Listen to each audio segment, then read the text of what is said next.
Prepared. What are we going to do for that backup in case we need it? If we get one more, it's got to be up tempo. It's got to be an E. How about, as soon as we're done, you walk off the side of the stage, okay? Then tune low. No, if you walk off the side of the stage, it's going to put the house lights up. They're going to think you're fucking done. Okay, I'm done with that, but I'm just saying, we have to be prepared for another song. Which one? That's only one other one that can't fit in. What's that? Someday. I think it would. No. Let's do it real quick, we'll take a break, talk about it, let's do it.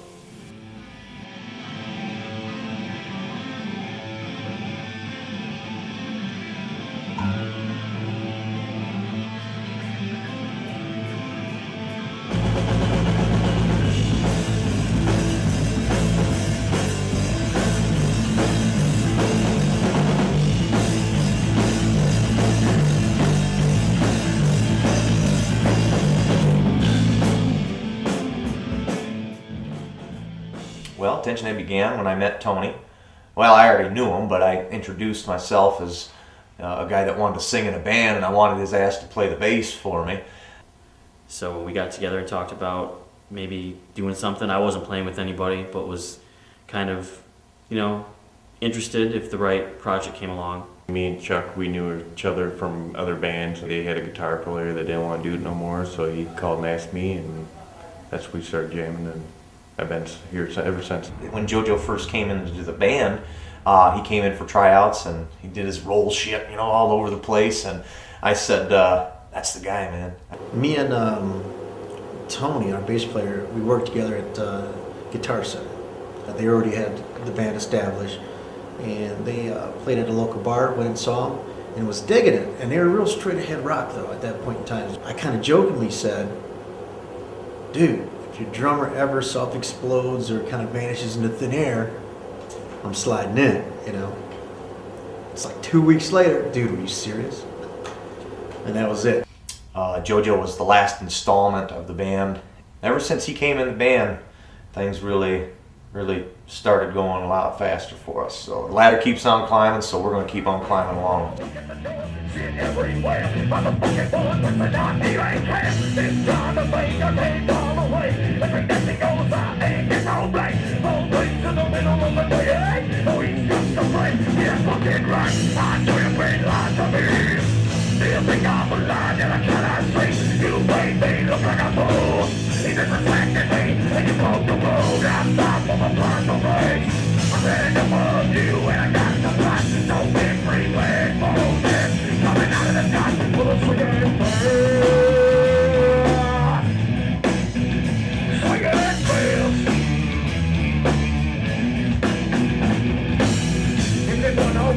With the brand new twist, I don't give a fucking shit, just tell me when, so I can make sure that I'm not there. They never take you off because I don't care. I hope you have me, no I don't lie. I'm gonna plan that you're no longer by my side. That you say you never would be on my back. Everybody knows, everything's on the back side, so it will not to me. You think I'm a line and I cannot sleep. You make me look like a fool. You just respected me when you broke the rule. Not stop for my time to race. I'm better to love you and I got some black. So get straight back from this. Coming out of the dark. And I knew it. I don't know how. I'm not a psychic, but I knew it. They're the right ones, man. I think it's really a combination of styles that's made Tension Head. You've got Tony and Chuck who've got like a really new edge, a new sound. Chuck's got the growl. Tony loves that new style of bass playing, just kind of driving straight ahead.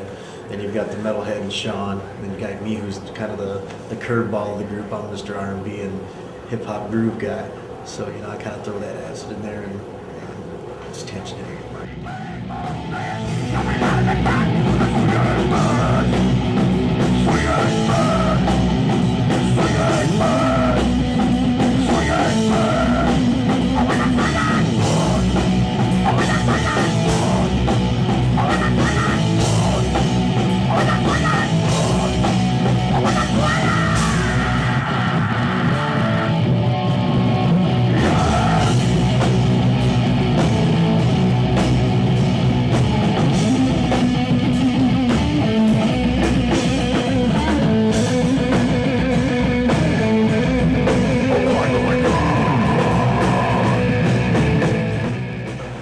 to treat it.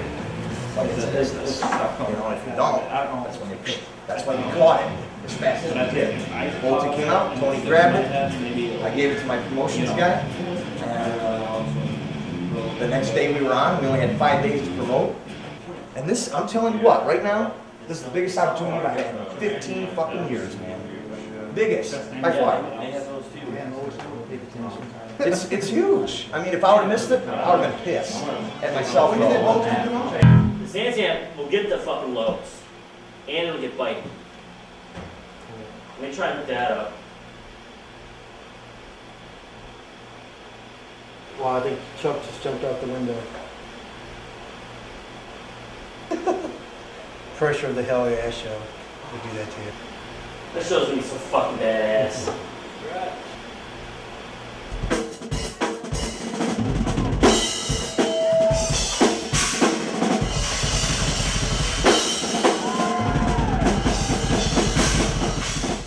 Peter Chris as far as getting back to the rock world, and probably Mr. Karyn from Tool, and those are some guys who to watch are amazing to see. Buddy Rich, just his attitude and overall legendary status of Buddy Rich, I guess, you know, and he's probably the biggest one, and not so much a person as well. I think styles as far as me. Just grew up loving that Motown edge, and a lot of the old funk players. Gospel drummers have really done it for me. Just a lot of the licks and a lot of the chops, and a lot of their adventureness. You know, they'll go off into some crazy stuff and somehow find their way back into the pocket. It amazes me.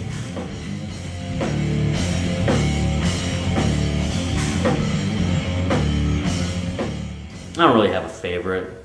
There's a few guys that I like what they do. Steve Harris from Iron Maiden, Les Claypool from Primus. Those are two guys that really stick out. I'm not one to be all about a flashy style bass player, just a guy who's solid and can do the job, but those two come to mind.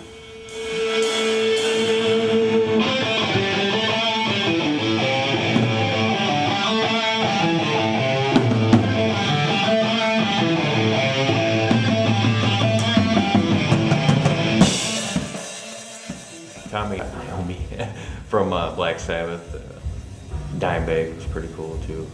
I guess this is the way their style they play. I just enjoyed their riffs, I guess. Growing up, I never really tried to learn other people's songs per se, you know, because, you know, that's cool, but someone's already did that. You know, I always try to make up my own music always, you know, growing up and that, so.